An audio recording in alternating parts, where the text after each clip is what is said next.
Voilà, ça y est, les Jeux olympiques 2024 sont ouverts. Là, on passe à des choses sérieuses. On a vu donc lors de cette soirée d'inauguration beaucoup de choses. J'ai vu des prouesses techniques qu'on peut saluer. C'est la première fois que je vois du feu qui s'élève avec un ballon. Je trouve que c'est bien. Mais quand on y regarde de très près, il y a des choses qui font peur. Il y a des choses qui interrogent. Il y a des choses pour lesquelles tout chrétien, tout homme de Dieu, toute femme de Dieu averti commence à dire « Ah, attention, on relève la tête. » Amen. Parce que il y a beaucoup d'images, il y a beaucoup de symboles. Et ce que je comprends, c'est que derrière ces symboles-là, il y a beaucoup de symboles qui sont là pour élever les ténèbres, élever le diable, élever la puissance des ténèbres. Et quand nous voyons ces choses-là, bien-aimés, nous commençons à être très sérieux. Amen. Est-ce que vous êtes là? Je propose, avant de continuer, que nous puissions prier un instant. Je veux prier pour ceux qui ne vont pas bien. Je veux prier pour ceux qui sont malades, ceux qui ne se sentent pas bien dans leur corps, ceux qui actuellement même sont en train de passer par la souffrance. Je pense à notre ancien Jean-Pierre, je pense à notre frère David, je pense à tous les autres. Et puis nous avons le frère Luc Benjamin, qui est aussi là vraiment actuellement dans des situations difficiles. Je pense au rétablissement de notre doyen Libert. Est-ce que nous pouvons prier un instant ensemble, s'il vous plaît? Veuillez vous tenir debout. Amen. Notre Dieu, notre Père, c'est dans le nom de Jésus que nous t'apportons ton Église, nous t'apportons ton peuple, Seigneur. Oh, notre Dieu, Seigneur, merci, nous sommes devant toi, Seigneur. C'est l'Éternel qui dit, mon Dieu, que tu nous as guéris, Seigneur, au travers des meurtrissures de Jésus. Nous t'apportons, mon Dieu, tes serviteurs, nous t'apportons Jean-Pierre, nous t'apportons David, nous t'apportons Libert, nous t'apportons Claude, nous t'apportons, mon Dieu, ton serviteur Luc Benjamin, et tous ceux qui actuellement passent par des moments difficiles. Seigneur, merci de les relever. Au nom de Jésus-Christ, nous chassons les infirmités et nous proclamons ta victoire, mon Dieu, au milieu de ton Église. Seigneur, que tout esprit de paresse, de paralysie, mon Dieu, de défaite, soit lié, Seigneur. Oh Dieu, merci de nous relever et de bénir ces instants. Au nom de Jésus. Amen. Veuillez vous asseoir. Merci beaucoup. Je voudrais que nous puissions commencer à parler des choses de la fin. Des choses de la fin. Parce que dans mon esprit, je crois sentir vraiment que les choses ne sont pas loin. Et vous aussi d'ailleurs. C'est un thème qui est difficile. C'est un thème qui n'est pas facile à aborder quand on est dans un culte comme maintenant. D'accord? Je vais essayer de faire du mieux que je peux. Et de toute façon, ça ne sera qu'une intro. Parce que il faut le faire sur plusieurs temps. Voilà. Aujourd'hui, nous voyons apparaître des sectes pernicieuses, apocalyptiques, un peu partout, en veux-tu, en voici, des gens qui ont bonne presse, bien habillés, mais au fond, ce sont simplement des marchands du diable et qui sont là, qui pullulent et qui veulent nous faire croire que l'évangile, c'est ça. Non, non, non. Nous faire croire à des choses qui sont que des mensonges. Il y a une prolifération de fausses doctrines. Il y a vraiment des fausses prophéties. Et moi, ce qui m'énerve, c'est que de plus en plus, il y a des faux prophètes. Des gens qui n'ont que fond de commerce, que d'être là en train simplement de je sais pas quoi, de parler je sais pas moi, de sorcellerie, des choses qui m'énervent. Parce que je crois que Dieu nous a appelés pour qu'on soit sauvés, amen, et qu'on aille, on se prépare ici-bas, qu'on lutte ensemble pour le salut d'autres âmes, afin que quand le Seigneur reviendra, nous puissions partir. Mais aujourd'hui, il y en a qui en ont fait leur fonds de commerce et qui sont là et qui racontent n'importe quoi. J'aimerais vous dire, la Bible a des choses à dire là-dessus. Amen. La Bible a des choses à dire. Nous ne pouvons pas nous taire. Nous ne pouvons pas laisser le champ libre aux ténèbres. J'ai vu des choses là lors de cette inauguration qui m'ont... Enfin, moi, je n'ai pas beaucoup de cheveux, mais le peu qui est là s'est dressé. Vous voyez? Ça s'est dressé. Hein? Là, je me suis dit, il va falloir être prudent. la fin du monde, c'est une réalité biblique. La Bible l'affirme, que ce monde-là va un jour connaître une fin, s'il vous plaît. Et la Bible, quand elle apporte des prophéties, nous pouvons dire que c'est fiable. Il n'y a qu'à regarder simplement dans l'Ancien Testament. Dieu a parlé du déluge. Et quand il a appelé Noé, les gens de l'époque de Noé se moquaient. Ils pensaient que Noé était en train de déraisonner. Alors que Noé est en train justement de bâtir l'arc, et l'arche que Dieu lui a demandé de faire.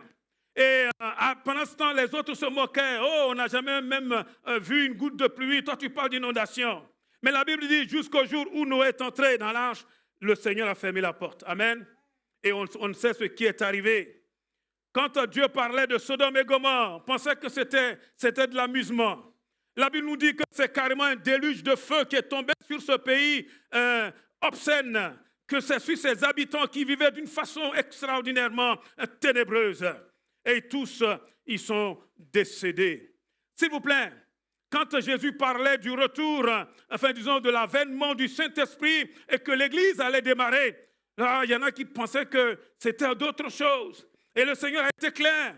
Il dit, vous recevrez une puissance, le Saint-Esprit surviendra sur vous et vous serez mes témoins. Bien aimé, le jour de la Pentecôte, le Saint-Esprit est tombé. Amen. Et l'Église est née. Il faut prendre au sérieux les prophéties bibliques.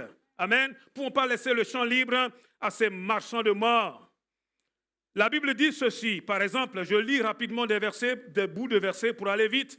Dans Matthieu 13, au verset 39, il dit, la moisson, c'est la fin du monde. Alors qu'il est en train là d'expliquer des paraboles concernant la fin du monde. Et dans Matthieu 28, verset 20, dans ce passage qui concerne la grande mission, il dit, quant à moi, je suis avec vous tous les jours jusqu'à la fin du monde. Jusqu'à la fin du monde. La fin du monde, ce n'est pas un anéantissement, ce n'est pas que, tous on va disparaître comme ça. Non, ce n'est pas ça. C'est carrément dans le sens d'un achèvement. C'est-à-dire, on va passer à un autre siècle. On va passer à une autre étape. C'est un autre royaume qui va s'installer. C'est ce que ça veut dire. Amen. Un autre royaume. Dans 1 Corinthiens 10, à partir du verset 11, 1 Corinthiens 10, Paul, par le Saint-Esprit, nous présente ces Israélites dans le désert. Tout ce qu'ils ont fait là, et il dit, attention, tout ça, c'était pour nous servir d'exemple. Et il dit comme ça au verset 11, or tout cela leur est arrivé à titre d'exemple et a été écrit pour nous avertir, nous sur qui la fin des temps est arrivée. Vous voyez, la notion de la fin des temps, la notion de la fin du monde, c'est des choses qui sont des réalités bibliques. C'est dans la parole de Dieu. Amen. Dans la parole de Dieu. Mais quand la Bible parle comme cela, de quel temps ou à quel temps fait-elle allusion? De quoi parlons-nous exactement? Par exemple, dans 1 Corinthiens 13, dans le chapitre consacré à l'amour, il est dit au verset 8 jusqu'au verset 10, 1 Corinthiens 13, verset 8 à 10. Prenez des notes, ça me permettra d'aller un peu plus vite. Et si à la fin, je ne sais pas comment Dieu va conduire, mais bon, voilà, je me laisserai conduire par son esprit. La charité ne périt jamais, les prophéties prendront fin, les langues cesseront, la connaissance disparaîtra, car nous connaissons en partie et nous prophétisons en partie. Mais quand ce qui est parfait sera venu, ce qui est partiel disparaîtra. 1 Corinthiens 13, j'ai lu les versets 8 jusqu'au verset 10. Donc, voyez là, quand ce qui est parfait sera venu, ce qui est partiel disparaîtra. Donc, ça annonce une ère nouvelle et en même temps le passage d'une autre. Voyez, donc cette vie dans laquelle nous sommes là, elle va changer. On va passer à une autre étape. On va rentrer dans un autre royaume. On va rentrer dans une autre réalité. C'est de ça dont il est question. Par exemple, dans 1 Timothée 4, verset 1er, 1 Timothée 4, verset 1er, le Saint-Esprit dit, mais l'Esprit dit expressément que dans les derniers temps, quelques-uns abandonneront la foi pour s'attacher à des esprits séducteurs et à des doctrines de démons. Et il continue encore dans 2 Timothée 3, verset 1er.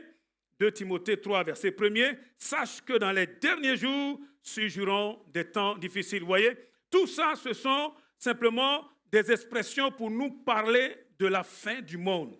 De la fin du monde. Les derniers jours, c'est ceux dans lesquels nous sommes là, qui nous préparent au retour du Seigneur. Amen. Les derniers jours, c'est les temps que nous sommes en train de vivre actuellement, vous et moi. Les derniers jours, c'est ce qui est en train là de se passer sous nos yeux. Et un jour, Jésus va arriver. Jésus va venir. Amen. Les derniers jours, c'est justement les temps juste avant l'enlèvement, avant que le Seigneur vienne enlever son Église. Enlever son Église. Et les derniers temps, ou bien la fin du monde, c'est aussi en rapport avec la résurrection et la venue visible du royaume de Dieu. Nous lisons cela dans 1 Corinthiens 15, 1 Corinthiens 15, à partir du verset 22. Et comme tous meurent en Adam, de même aussi tous revivront en Christ, mais chacun en son rang. Christ comme prémisse, puis ceux qui appartiennent à Christ lors de son avènement. Ensuite viendra la fin. Ensuite viendra la fin, quand il remettra le royaume à celui qui est Dieu et Père, après avoir détruit toute domination, toute autorité et toute puissance. Et nous disons Amen. Alléluia. Donc Jésus revient de façon visible. Nous allons le voir, en tout cas nous qui sommes enfants de Dieu, prêts justement pour l'enlèvement. Amen. Et le Seigneur va régler ses comptes à tous ces vendeurs de mort. Il va donc régler ses comptes. Pourquoi? Parce qu'il y a un projet formidable pour l'Église, un projet formidable pour toi et moi, que la Bible appelle l'enlèvement. Eh bien aimés, nous sommes là en train de nous préparer à cet événement vraiment capital dans notre vie. Amen. Il ne faut pas rater l'enlèvement. Il ne faut pas rater cela. Parce que ça se passera une seule fois. Eh oui. Nous sommes en train de parler, mais quand la Bible parle de la fin des temps, de quoi parle-t-elle? Là, dans Romains 8, il y a un petit verset là qui fait quand même réfléchir, qui dit « Or, nous savons que jusqu'à ce jour, la création tout entière soupire et souffre les douleurs de l'accouchement. » C'est comme si finalement, comment on appelle ça? La création elle-même était presque enceinte. Vous voyez? Elle est sur le point d'accoucher. La création souffre, la nature souffre. Tout ce qui est autour de nous souffre. On entend de plus en plus des élévations de température complètement incontrôlables. On sent que vraiment tout ce qui est autour de nous est en train d'aller presque hors de contrôle. On parle de la pollution, d'une pollution. Enfin, quand même, bon, il y a eu toujours de la pollution, mais quand même. Aujourd'hui, on ne sait plus trop comment on va gérer les déchets nucléaires et tout le reste. Ça devient de plus en plus des vrais problèmes. Sans oublier tout ce qui est atomique dans les centrales, dans les sous-marins, j'en passe. En tout cas, nous voyons que même le monde dans lequel on est arrive un peu comme à saturation. Vous voyez, on arrive comme à un point de basculement.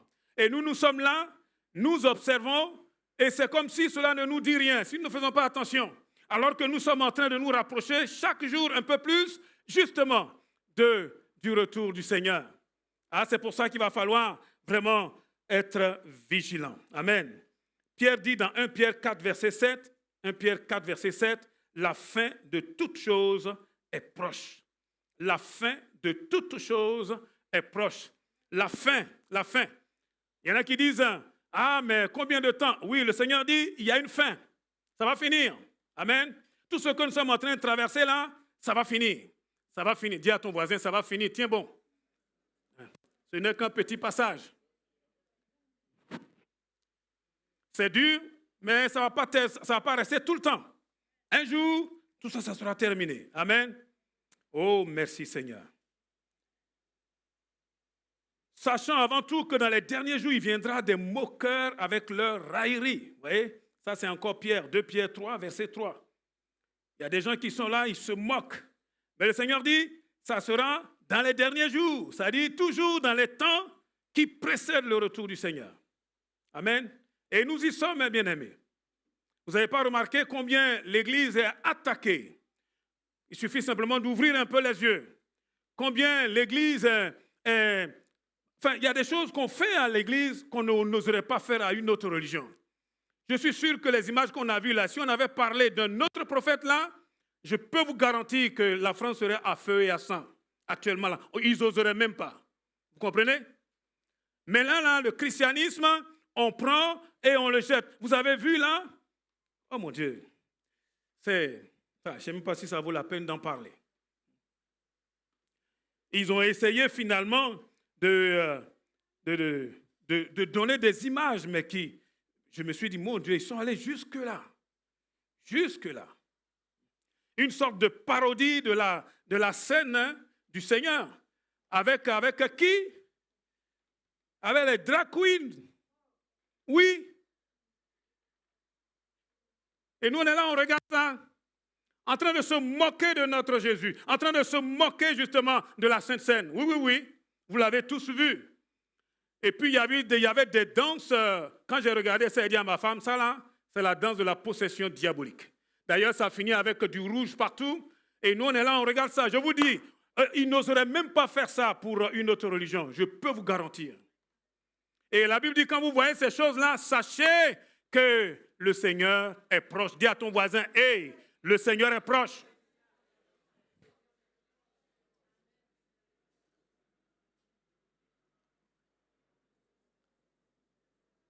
Alors, pour l'instant, tout le monde peut sauter, tout le monde peut se moquer, tout le monde peut se rire. Mais le Saint-Esprit nous dit, les cieux et la terre d'à présent sont gardés et réservés pour le feu. Là, on a allumé un feu, là, mais c'est rien ça. La terre actuelle et les cieux que nous voyons là sont réservés pour le feu. 2 Pierre 3, verset 7. Pour le jour du jugement et de la ruine des hommes impies. Il y a des gens qui sont impies. Il y a des gens qui n'aiment pas Dieu. Il y a des gens qui ont un autre calendrier. Ils ont un autre programme. Derrière ces jeux-là, ils sont là, c'est un autre agenda. Il y a la puissance des ténèbres. Le diable même est là. Maintenant, il ne se cache même plus. Il ouvre les yeux comme ça et puis il nous regarde. Et nous, on est là et puis on rigole alors qu'il est en train là de se moquer de nous. Oh mon Dieu. Eh, bien-aimé, c'est le moment d'être debout. Amen. Est-ce que quelqu'un m'entend? Dis Amen. Gloire à Dieu, gloire à Dieu. Mais nous attendons, selon sa promesse, des nouveaux cieux, une nouvelle terre où la justice habitera. 2 Pierre 3, verset 13. Eh oui, tout cela, ça va changer. Là, avec ce que le Seigneur va faire, c'est lui qui va prendre les choses en main, comme s'il ne les a pas déjà en main. Mais c'est lui qui va dicter le calendrier. Croyez-moi. Il va régner avec une verge de fer. J'aimerais bien voir qui va se lever là pour essayer de créer des parodies de je ne sais pas quoi. On va voir. De toute façon, ils ne seront même pas là. Donc, quand nous parlons de la fin du monde, nous sommes en train de parler non pas d'une fin absolue, mais d'un autre royaume. Amen. D'un autre royaume. Ce n'est pas un anéantissement universel, non. Anéantir, ça veut dire que tu disparais, pouf, tu n'existes plus. Non, ce n'est pas vrai. D'ailleurs, on voit bien dans la parabole du mauvais riche et du pauvre Lazare, dans Luc 16, que les deux, ils sont morts. Mais de l'autre côté, là, ils sont là, ils sont bien vivants. Ils parlent, ils réfléchissent. On voit même le mauvais riche là, qui commence à dire « Je souffre cruellement ici. » Oui, il a soif. Bon, et pourtant, il est mort. Et pourtant, le gars, il a été enseveli ici. Et ici, là, on a fait vraiment un enterrement digne, des grands de ce monde. Et pourtant, derrière le rideau, il était en train vraiment de souffrir. Et il demandait simplement là que quelqu'un vienne là avec simplement une goutte d'eau là pour étancher sa soif. Vous vous rendez compte? Il a fallu qu'on lui dise, non, entre toi et nous là, il y a carrément une séparation qu'on ne peut pas traverser. C'est pour ça que peut-être que quelqu'un est venu ici, là, cet après-midi pour la première fois. Peut-être que toi, tout ton projet, c'est seulement mangeant et buvant pour cette terre. Laisse-moi te dire que cette vie-là va prendre fin. Amen. Cette vie-là va prendre fin. Amen. Bientôt, Jésus revient. Jésus revient. Amen. C'est le moment de tourner son cœur vers le Seigneur, d'arrêter de jouer, d'arrêter de s'amuser, d'arrêter d'être là en train de faire des choses qui n'ont ni tête ni cœur et qui ne nous apportent rien. Amen. Il y a des choses beaucoup plus importantes que le Seigneur nous réserve. Est-ce que nous pouvons tous dire Amen? Amen. Alléluia. Gloire à Dieu. Et notre espérance chrétienne, c'est que le siècle présent doit prendre fin. Amen. avec ses mentalités, avec son esprit, avec ses faux dieux, avec toutes ces représentations bizarres, tout ça là, ça va être jeté à la poubelle. Eh oui, jeté à la poubelle. Amen. Il faut une autre mentalité. Tu peux afficher Romains 12, versets 1 et 2, où il nous parle justement d'être transfiguré, d'être transformé par le renouvellement de l'intelligence. Voilà, qu'on puisse le lire. C'est de ça dont il est question. C'est cette mentalité dont nous avons besoin dans le royaume de Dieu. Romains 12, versets 1 et 2, s'il te plaît.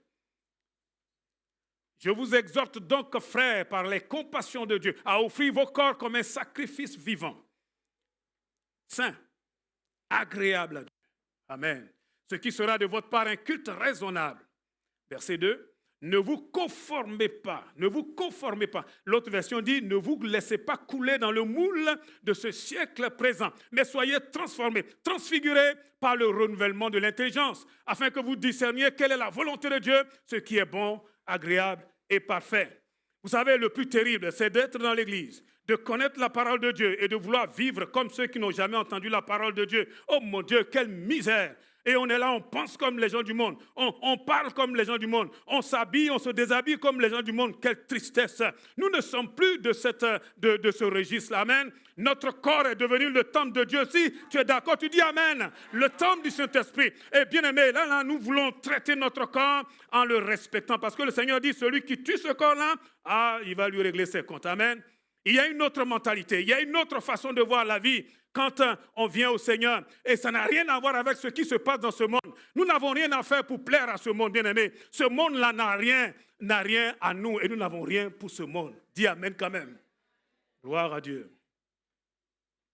L'établissement de nouveaux cieux et une nouvelle terre où la justice enfin habitera. Où la justice habitera. Vous connaissez la justice ici? J'étais là en train de les voir égrener liberté, fraternité, égalité. J'ai dit, ouais, c'est ça. Et tout le reste, mon Dieu, liberté. Bon, enfin, je ne vais pas faire de la politique. Je suis là pour prêcher la parole de Dieu. Je vais la prêcher et puis je vais me taire. Voilà. Moi, ce qui m'intéresse, c'est qu'est-ce que cela a comme impact ou devrait avoir comme impact sur ma vie et sur ta vie. Voilà, c'est cette partie-là qui m'intéresse. Amen. C'est cette partie qui m'intéresse. Maintenant que je sais que ce monde-là va passer, avec toutes ces modes, avec tous ces tralala, avec toutes ces vilaines choses-là, maintenant que je sais que ça va passer et que c'est même en train de partir, enfin disons, ça va en vrille là déjà. Comment moi je dois me positionner? Qu'est-ce que ça peut avoir comme impact, incidence sur ma vie? Eh oui, parce que si j'entends cela et que je reste comme je suis là, il y a quelque chose qui ne va pas. Hein? La Bible dit, la parole de Dieu, c'est comme un miroir, mon frère. On se mire, on regarde. S'il y a quelque chose qui n'est pas à sa place, hein, Étienne, on enlève. On fait les choses bien. On ne dit pas, OK, là, j'ai un œil là qui n'est pas bien, et puis allez, je sors avec. Non, on règle ça. Et je crois que le Seigneur veut que nous soyons sages. Amen. Sages. Il faut arrêter de dire, moi, c'est comme ça que je suis. Eh oui, nous étions comme ça quand nous ne connaissions pas Jésus. Mais en Christ, nous sommes devenus de nouvelles créatures. Est-ce que quelqu'un peut dire Amen? Amen, amen, amen, amen. Tout ce qui est avant là, c'est avant, c'est fini. Nous avons le pouvoir de dire non, non, non. Amen. Dieu n'en veut plus. La Bible dit, cette bonne nouvelle du royaume sera prêchée dans le monde entier pour servir de témoignage à toutes les nations.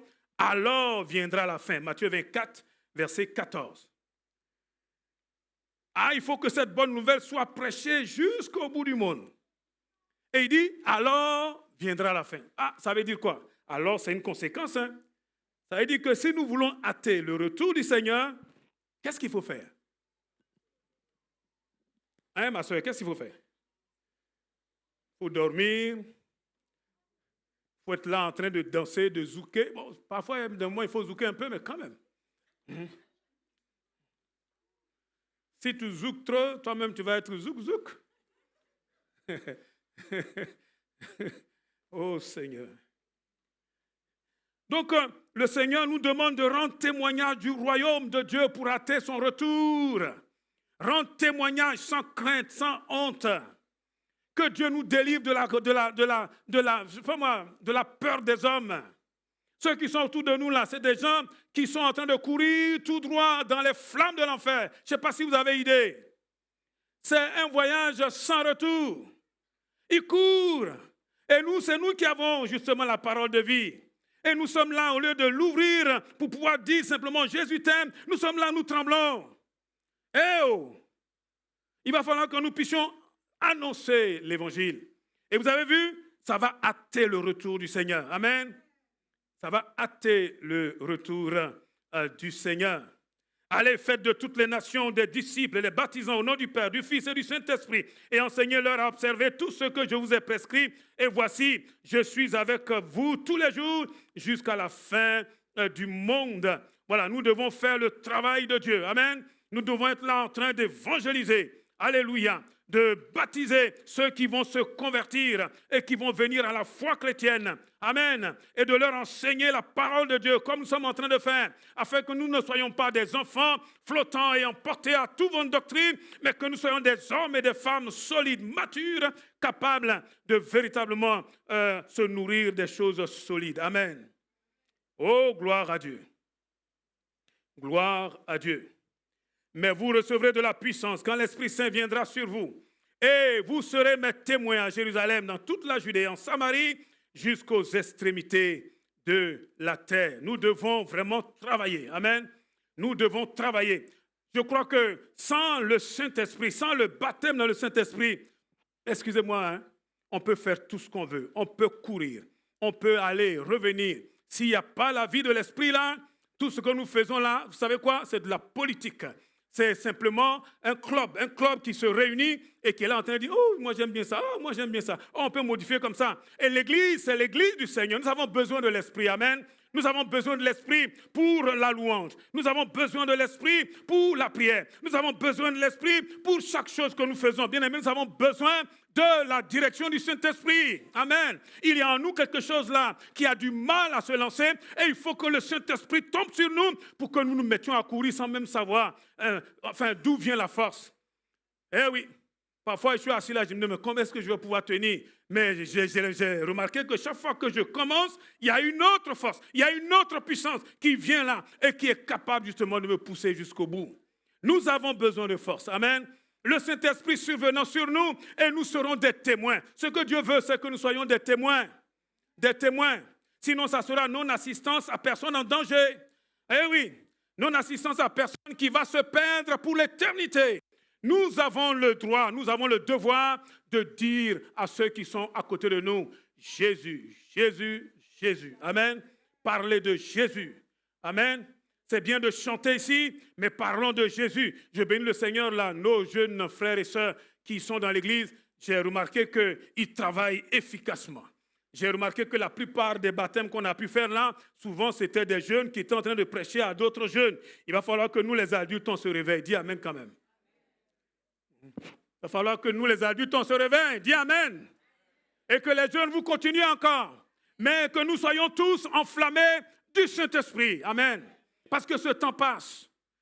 Eh oui, nous avons besoin de manger, c'est important.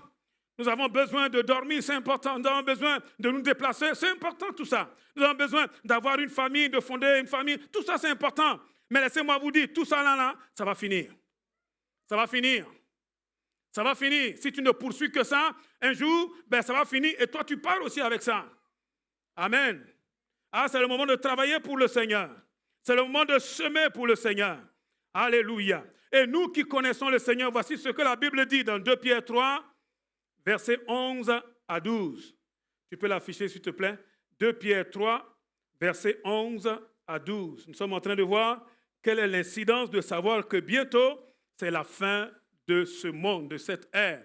Puisque donc toutes ces choses doivent se dissoudre, qu'elles ne doivent pas être la sainteté de votre conduite et de votre piété. Amen. Tandis que vous attendez et hâtez l'avènement du jour de Dieu, à cause duquel les cieux enflammés se dissoudront et les éléments embrasés se fondront. Continuons encore un tout petit peu. Mais nous attendons, selon sa promesse, de nouveaux cieux, une nouvelle terre, où la justice habitera. Vous avez vu que le Seigneur met l'accent sur la sainteté. sur la consécration, sans laquelle nul ne verra le Seigneur. Il n'y aura aucun impudique dans le ciel. Il n'y aura aucun menteur dans le ciel. Il n'y aura aucun, je ne sais pas moi, qui vit dans des choses qui ne sont pas la gloire de Dieu dans le ciel. Dans le ciel, il n'y aura aucun menteur, aucun voleur, aucun tricheur. Il n'y aura pas quelqu'un là qui est seulement dans la sensualité. Il n'y en aura pas. Amen. Les canons là, il n'y en aura pas dans le ciel. Amen. On a besoin d'hommes et de femmes consacrés à Dieu. Consacrés à Dieu. Amen. Consacrés à Dieu.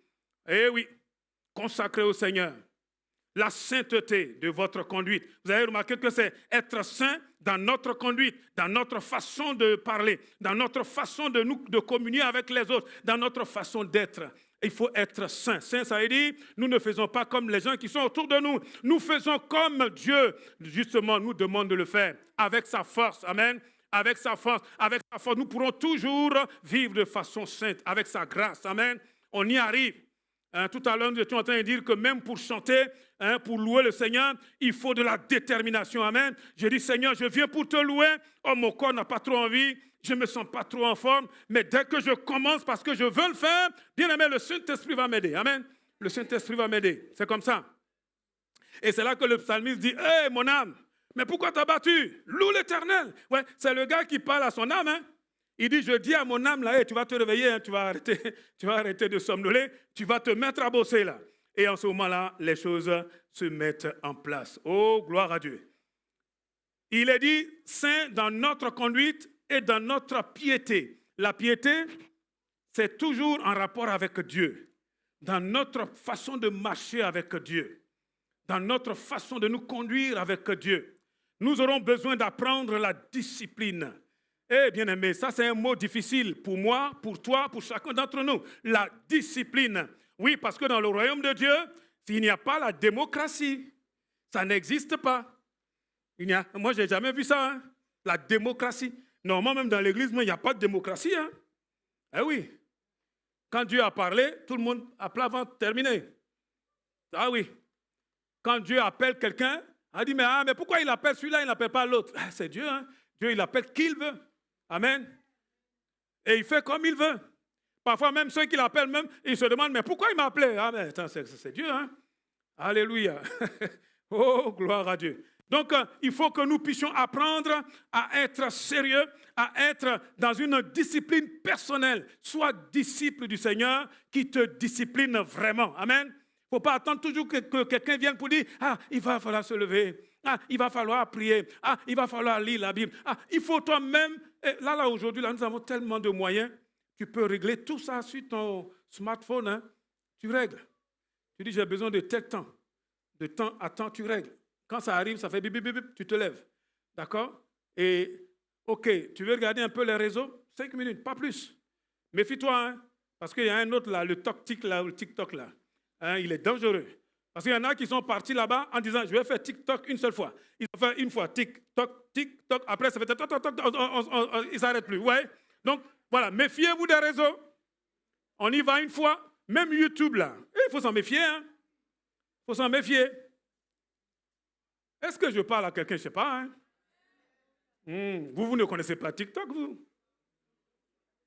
Vous êtes mis à part. Demande à ton voisin.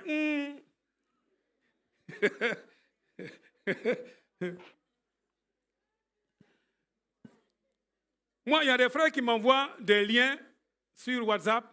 Je vois TikTok. Je clique sur le lien. Je n'ai pas TikTok. Donc, il me dit, il faut t'abonner. Je dis, moi, là. Ce truc-là, c'est dangereux. Au début, je ne savais pas. J'ai cliqué vite, vite. Ma fille m'a dit, mais hey, papa, tu as un compte TikTok? Je dis, moi? J'ai dit, efface ça vite. Je ne veux pas de toxique dans mes affaires. Soyons disciplinés dans notre conduite, dans notre piété, tandis que vous attendez l'avènement. Ça veut dire que tout ce que nous faisons là, chaque jour, je sais que Jésus revient. Jésus revient. Vous vous rendez compte? Jésus revient. Jésus revient. Je ne sais pas si vous réalisez. Tous nos bobos là, terminé. courir. Surtout le lundi matin, quand mon Dieu, tu es complet. Lundi matin, c'est en ce moment-là, tu veux dormir. Il va falloir te lever encore. Il faut courir. Il y en a même qui sont tellement énervés que quand ils prennent leur voiture, là, ils roulent, ils passent devant l'entreprise. Ils continuent. Hein? Tellement ils sont énervés. Hey, quand Jésus revient là, tout ça c'est fini. Dis Amen. Oui. Il y aura un autre travail là-bas certainement, mais ça sera avec joie, avec plaisir. Bien-aimés, tout ce que nous faisons chaque fois, nous devons être en train de nous dire, Jésus revient, Jésus revient, Jésus revient. Et ça là, ça nous encourage. Si tu es dans une quelconque souffrance, tu dis, bon Seigneur, tout ça, ça va finir. Tout ça, ça va finir. Othniel, ça va? Tu ne TikTok pas trop, hein? Tu TikTok, toi. Il faut laisser TikTok à sa place. Ça bouffe trop le temps. C'est à nous de hâter l'avènement du Seigneur. Amen. Il est dit que la fin sera comme une moisson. Waouh! La moisson, c'est la fin du monde. Il dit les moissonneurs, ce sont les anges. Or, comme on arrache l'ivraie et qu'on la jette au feu, il en sera de même à la fin du monde. Mon Dieu, ça fait peur, ça. Le Fils de l'homme enverra ses anges qui arracheront de son royaume tous les scandales, tous ceux qui commettent l'iniquité. Ils les jetteront dans la fournaise ardente où il y aura des pleurs et des grincements de dents. Matthieu 13, à partir du verset 39. Je ne souhaite ça à personne d'entre nous. Il y en a qui disent, moi, on ne me voit pas. Le dimanche, ils sont comme des vrais chrétiens. Ils parlent comme des chrétiens. Ils saluent comme des chrétiens. Bonjour frère, bonjour sœur. Ils sont bien habillés comme des chrétiens. Mais dès lundi, ce sont des fils et des filles de la gêne. Et vous croyez que Dieu ne vous voit pas? La Bible nous dit que le Seigneur va arracher de son royaume tous les scandales. Tous les scandales. Ce n'est pas moi qui le dis, hein? C'est écrit. Vous voulez que je vous dise, quand je venais, je disais, Seigneur, qu'est-ce que je vais prêcher? Je ne savais pas. J'ai prié. J'avais un thème dans la tête. Arrivé là, même, j'ai donné un truc, j'ai laissé tomber. Donc, Dieu fait comme il veut. Amen. Tous ceux qui commettent l'iniquité. Vous savez ce que c'est que l'iniquité? C'est l'injustice. Mais quand on parle de justice ou d'injustice, c'est toujours envers Dieu, hein?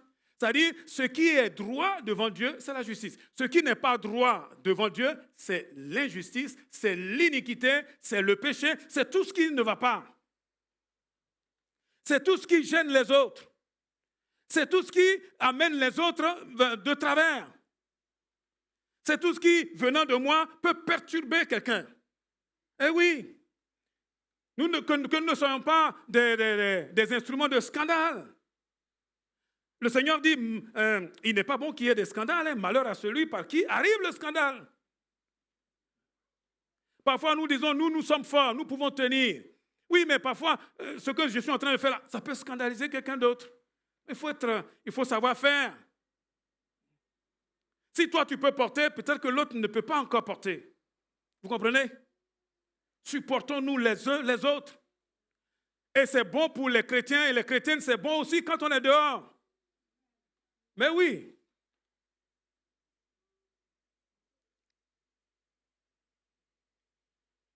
Il est dit que dans cette fournaise ardente, il y aura des pleurs, des grincements de dents. Il y en a qui ont dit, Dieu est tellement bon, Dieu est tellement amour, on ira tous au paradis. On ne parle pas du même paradis, hein? Eh oui. Tu vis dans le péché, tu vis dans la fornication, tu vis dans des choses qui ne sont pas la gloire de Dieu, et tu vas aller où là? Mais dans un endroit où il y a des pleurs, des grincements de dents. C'est à toi de choisir aujourd'hui et de dire, Seigneur, je vais aller dans ton merveilleux royaume. Amen. Eh oui, Dieu peut changer, hein? Dieu peut changer les choses maintenant.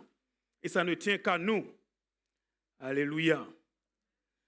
Et nous qui connaissons le Seigneur, qui aimons le Seigneur, bien aimés, nous avons besoin de persévérer jusqu'à la fin. Il faut persévérer. Matthieu 24, verset 13. Mais celui qui persévérera jusqu'à la fin sera sauvé. Il faut persévérer. Quelqu'un a dit persévérer là. Il faut persévérer, puis tu verras. Et je crois que c'est pas mal. Il faut persévérer. Ce n'est pas toujours que c'est facile. Ce n'est pas toujours que c'est simple. Nous qui sommes devant là, vous n'avez pas remarqué, tous les responsables là, on est là comme ça dans la ligne de mire. Je ne sais pas si vous avez remarqué. Chaque responsable est en train de passer actuellement dans des moments vraiment difficiles. Priez pour nous. Mais il faut qu'on avance. Nous allons nous en sortir. Vous savez pourquoi l'ennemi est agité? Mais parce qu'il y a de grandes bénédictions derrière. Quelqu'un peut-il applaudir le Seigneur? Alléluia! Il a beau hurler, il a beau faire comme s'il était un lion, il a beau essayer de rugir, mais il ne peut pas arrêter les plans du Seigneur. Amen. Il ne peut pas. Oh, on va peut-être passer des moments un peu difficiles, mais celui qui persévérera jusqu'au bout, il sera sauvé. Il faut persévérer, mon frère, ma soeur, il faut persévérer. Ce qui t'arrive là, tu n'es pas le premier, tu n'es pas la première, et encore nous, on est ici en Occident. À côté de nous là, il y a des chrétiens, simplement parce qu'un jour ils ont dit oui à Jésus. Hey, ils n'ont plus de famille. Hein. Eux-mêmes, leur vie, là, ils sont obligés de se cacher, de s'enfuir. Pourquoi? Parce qu'on les recherche pour les tuer. Oui, oui. Je ne vous parle pas au XVIIe siècle, hein. Je vous parle de maintenant. Actuellement, on a des frères là, et des sœurs qu'on va mettre dans des conteneurs, quelque chose qui est en métal, hein, en plein désert. Je ne sais pas si vous réalisez. Leur seul crime, c'est d'avoir dit un jour, Jésus est mon Seigneur et mon Sauveur. Pendant que je vous parle actuellement, avec les élévations de température, ou en pleine, même à l'ombre, vous avez plus de 50 degrés, on les met dans des conteneurs, tout simplement parce qu'ils ont dit un jour, je crois en Jésus. Et nous, là, nous sommes là, c'est vrai, nous avons aussi nos souffrances, mais ça ne sera jamais aussi pire là que ce qu'eux ils traversent. Et vous savez quoi? Ceux-là, ils nous disent, ne priez pas pour que ça s'arrête, hein, mais priez pour que nous soyons toujours forts, pour pouvoir persévérer. Mon Dieu, quand j'entends ça, je dis, wow! Et je sens que la persécution est en train de venir petit à petit ici. Elle est déjà là. Elle est déjà ici. Ouais. Elle est déjà là. Ils ont essayé de maquiller ça avec la soi-disant laïcité qui normalement nous arranger. Mais en fait, ça veut dire, vous les chrétiens là, taisez-vous. Les autres peuvent parler, hein, mais vous les chrétiens là, taisez-vous. C'est ça, ça veut dire. Et à cause de ça, ben, on est menacé. Hein. Mais ça va devenir de plus en plus difficile. Mais nous devons persévérer, aller jusqu'au bout. Amen. Il faut persévérer aussi dans la foi. Or, sans la foi, il est impossible de lui plaire, car celui qui s'approche de Dieu doit croire que celui-ci est et qu'il récompense ceux qui le cherchent. Hébreux 11, verset 6. Il faut persévérer dans la foi. Il faut être vigilant. Pourquoi? Parce que le Seigneur a dit, nul ne sait le moment, nul ne sait l'heure. On ne sait pas quand. Matthieu 24, verset 36. Quand Jésus viendra, personne ne va s'en douter. Il n'y a pas quelqu'un qui va dire, ah, j'ai eu la prophétie. N'écoutez pas ces menteurs-là sur les réseaux qui ils sont au courant de tout là. Ce sont des menteurs. Ce sont des menteurs. Quand vous voyez quelqu'un qui dit, je suis prophète là, faites Ça existe, hein, des prophètes, des vrais prophètes. Ça existe. J'en ai rencontré un qui venait des États-Unis il y a très, très longtemps. C'est vraiment un prophète. C'est spécial. Hein? Quand un prophète est en train de prêcher, c'est spécial. C'est vraiment un prophète. Hein? Mais il y en a qui pensent qu'être prophète, là, c'est seulement être là pour lire la vie des gens. Hey, laissez tomber ça. Des gens, ils n'ont pas travaillé, excusez-moi, je suis un peu dur, mais ils ont été paresseux, ils n'ont pas réussi dans la vie, et là, ils ont trouvé un filon. Je vais prophétiser un tout petit peu. Waouh! J'étais à Bobigny, il y avait un jeune couple là qui venait d'arriver dans l'église, donc j'ai été pour leur rendre visite. Et entretien, tout ça, ça se passe bien, on prie, tout va bien. Et puis au moment où ils sentent que je vais partir, je les vois là, il y a la femme qui fait, tu vois, qui donne un coup comme ça à son mari, les deux se regardent, bon, vous avez déjà préparé quelque chose. Je les vois là, ils viennent avec une enveloppe. Ouais, c'est quoi ça? Ah oui, mais c'est pour vous, pasteur. J'ai dit, mais pourquoi? C'est quoi? Je ne comprends pas. Ah non, mais c'est voilà, c'est notre salaire, quoi. Quoi? Attends, c'est votre salaire, c'est à vous, c'est pas à moi. Je n'ai pas besoin de savoir. Ah oui, non, mais... Donc moi, je commence à creuser. Parce qu'en fait, ils étaient avec un soi-disant prophète. Oh mon Dieu. Je vous dis la vérité, hein. J'ai failli pleurer. Hein. Un petit gars de rien du tout, un vaurien, un minable, qui n'a jamais travaillé avec ses 10 doigts. Il est assis là-bas comme un pacha et il a, je ne sais pas, envoûté ces personnes-là qui vont travailler, qui vont lutter et qui viennent comme ça. Mon Dieu. Alors que le gars est peut-être leur enfant, ils viennent comme ça et puis ils lui disent, voici mon enveloppe, mon Dieu. Je vous dis, écoutez la bonne parole de Dieu. Amen. Ça là, ce ne sont pas des prédicateurs de l'évangile. Hein. Ce sont des menteurs. Il faut persévérer dans la foi. La foi, là, ça veut dire qu'il y aura des moments difficiles. Qui vous dit que c'est facile? Ah, il faut travailler. Hein? Il y en a là que je connais, là, toutes ces semaines-là, ils n'ont pas arrêté de travailler dur. Et ils vont venir là et puis ils vont venir donner... Non, nous, on n'est pas dans ça. Amen. On prêche la parole de Dieu, Dieu s'occupe de nous. Quelqu'un peut-il dire Amen? S'il veut s'occuper de nous d'ailleurs. Il est dit, sans la foi, mais on ne peut pas lui plaire. Il faut être vigilant, bien-aimé. Il faut être alerte. Il faut s'attendre que ça peut arriver à n'importe quel moment. Peut-être même pendant ces jeux-là. On ne sait pas quand. Et puis nous-mêmes là, on peut passer. Hein? Il faut être vigilant. Il faut régler sa vie avec Dieu. Ne dis pas, moi là, c'est comme ça, je suis. Oui, mais si tu restes comme ça, là, tu vas aller dans le feu de soufre, hein, où le ver ne meurt pas, et là, tu vas être comme tu es. Tu peux changer pour l'instant. Laisse Dieu te changer. Amen.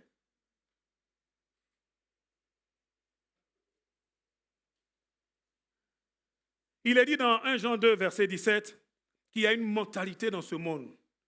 Nous ne devons plus marcher avec cette mentalité-là. Tu peux l'afficher, s'il te plaît, 1 Jean 2, verset 17. 1 Jean 2, même un peu avant. 15, tiens. N'aimez point le monde, ni les choses qui sont dans le monde.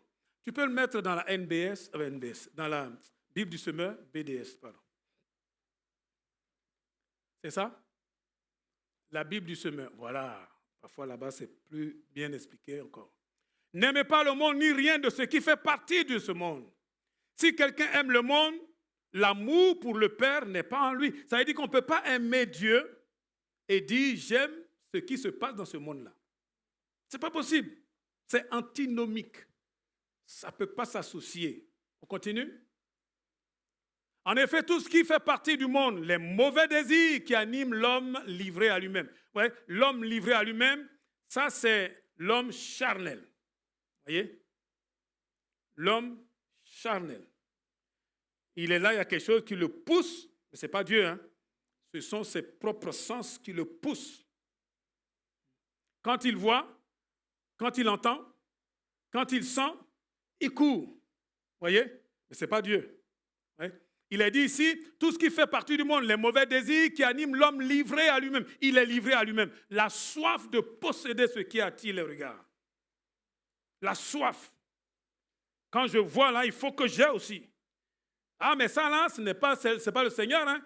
Et l'orgueil qu'inspire les biens matériels. Parce que j'ai quelque chose, il faut que j'en mette plein la vie aux autres. Ça là, c'est pas chrétien. Bien aimé, cette façon de faire là, elle est dans chacun de nous. Il va falloir s'en débarrasser. Amen. Il va falloir s'en débarrasser.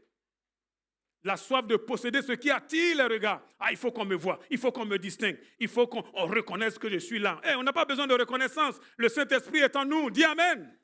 Ça suffit. Le Seigneur sait que nous lui appartenons. La Bible dit, le Seigneur connaît ceux qui lui appartiennent. C'est de la reconnaissance. Je n'ai pas besoin d'autre reconnaissance.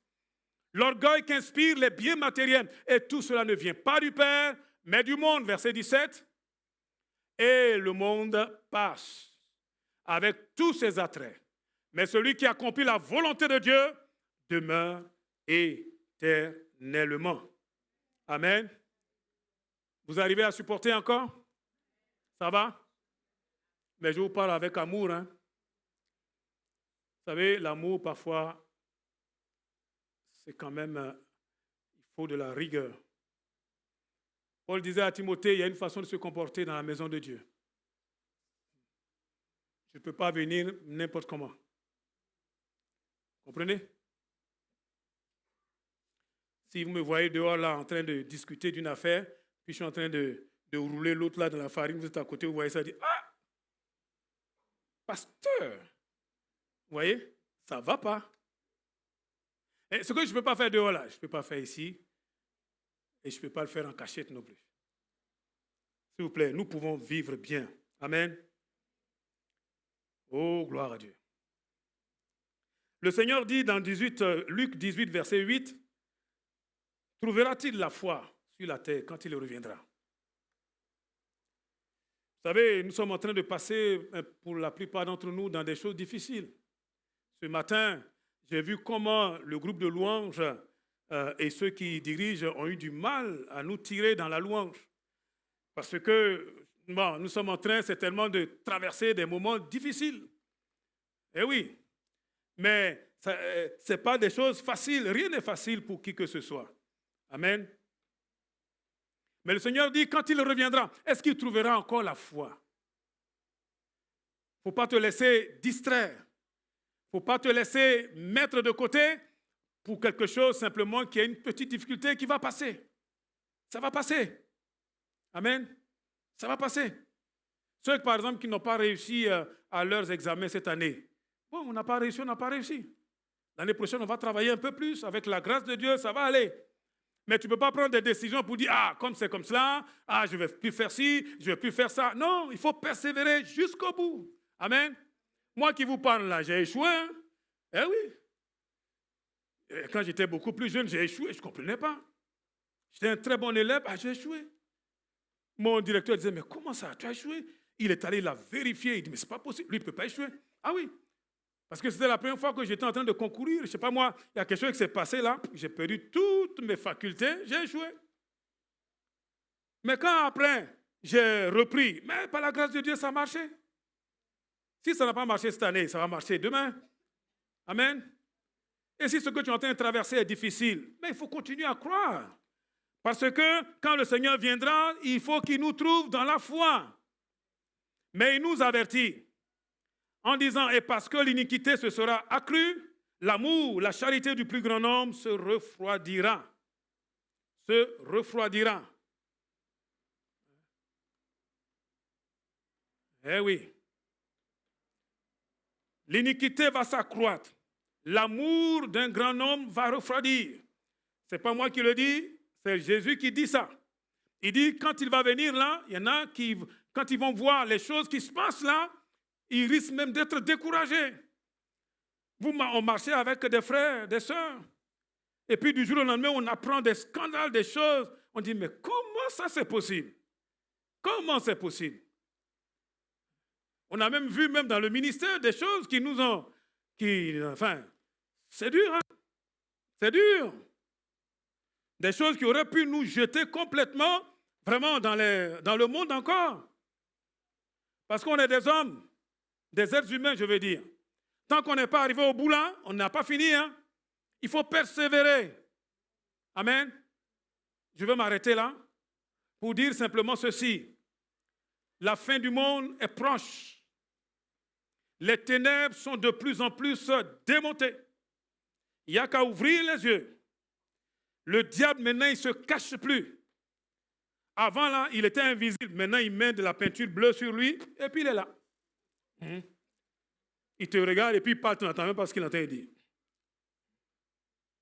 Il est là sous tes yeux. Et ils sont là en train de parodier des choses aussi saintes. Et j'aimerais vous dire, il y a un agenda caché derrière. C'est contre ta foi et contre ma foi. Si nous ne tenons pas ferme, leur but c'est de nous déstabiliser. Mais avec la grâce de Dieu, nous allons tenir ferme. Amen. Nous allons tenir ferme. Même si c'est dur, tiens bon, mon frère, ma soeur. Eh oui, ici, là, ce n'est qu'un passage. Un simple passage. Nous sommes dans un couloir. Bientôt, là, on va sortir. Et on le verra venir, Jésus. Amen. Waouh, Jésus va venir. Hey, moi, j'ai comme l'impression qu'il peut venir pendant ces jeux-là. Hein. Un coup, ils vont voir. Et les athlètes là, qui sont chrétiens, là, terminés. On leur laisse leur scène. on leur laisse leur ballon. On leur laisse leur jeu. Et puis nous, là, on s'en va. Amen. Oh, gloire à Dieu. Que le Seigneur nous fortifie. Hein. Gloire à Dieu. Ne vous découragez pas. Dis à ton voisin, ne te décourage pas. Nous avons choisi la meilleure part. Nos noms sont écrits dans le livre de vie. Oh, gloire à Dieu. Même si de temps en temps, l'autre là nous bouscule un peu, ce n'est pas grave. Amen. Avec Dieu, nous ferons des exploits. Veuillez vous tenir debout, nous allons prier le Seigneur.